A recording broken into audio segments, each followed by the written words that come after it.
I will have to give it to them, because this is actually the first episode, or at least the very first chapter in a long while, that I actually get to see Brook do more with his double fruit. Especially since, you know, he's kind of fighting a person who does kind of use spirits as a weapon.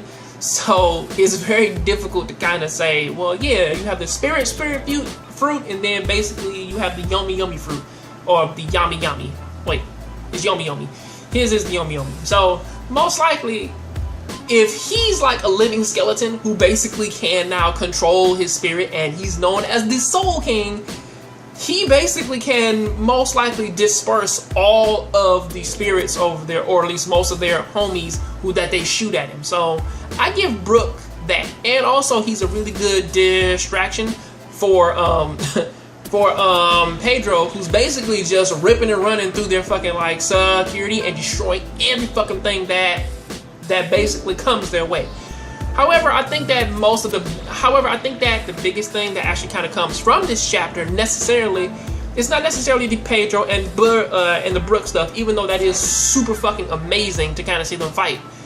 It's mostly the whole thing of how Sanji's trying to psych himself up to kind of accept the fact that, well, now he has to be Puddin's bride.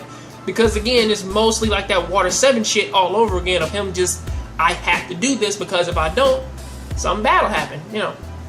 But then it goes from that to, how does Puddin feel about this?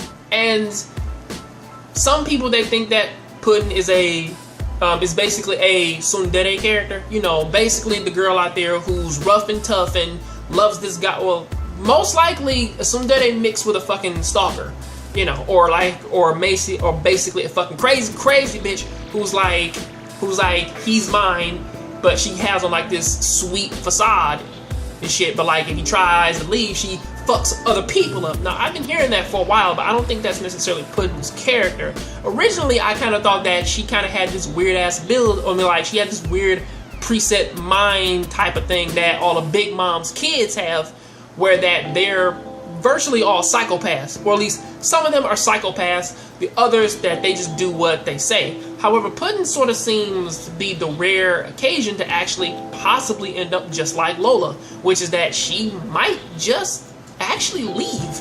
I mean, from what she's whispering like into Luffy's ear and him not necessarily understanding like what is going on with her, it seems as though that she might actually follow in Lola's footsteps, and she might actually try to leave, because again, as she put it herself, she kind of doesn't want to be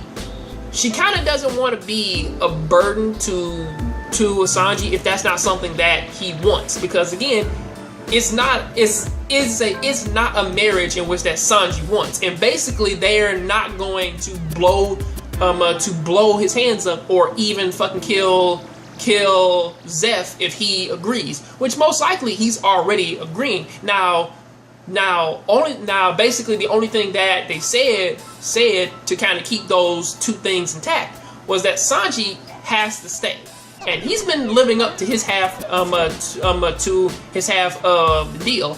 Now if Puddin leaves and Puddin doesn't want anything to do with it, now that's a piece of the puzzle in which that most people that they're not necessarily factoring in, especially Big Mom herself. So it's a good chance that she might just say, fuck all this, I don't want to be a part of it, and just follow in Lola's footsteps and leave.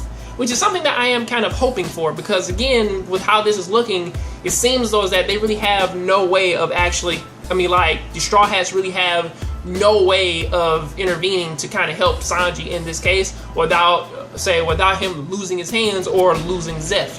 So that is something. And also it's a good chance for possible spoilers of people saying that Germa is going to work with Sanji and the Straw Hats to get out of there. So that's always the thing. But until then, though, that is what I gotta say about that. I'll see you on the next Jongravesshow Show. Please tell me what do you think about this down in the comment section. I'll see you on the next Jongravesshow Show. Please keep watching anime, keep playing video games. I'm out. Hello, Internet. Welcome to another episode of the Jongravesshow Show. In this case, Recap Corner. you know, I don't mean to sound like a dick here, but honestly, I don't know how these two fucking won this fight with Twin Star Exorcist. Because again, this entire episode, again, is mostly a or at least it harkens back to Miku's flashback with Sakura's father. And what is going on with that? Well, it's nice that they're finally getting some closure and that they gave them both a story and shit, or at least, at the very least, gave them a reason to fight. But then again, you think about it, and it feels like that if they seriously had to fight her,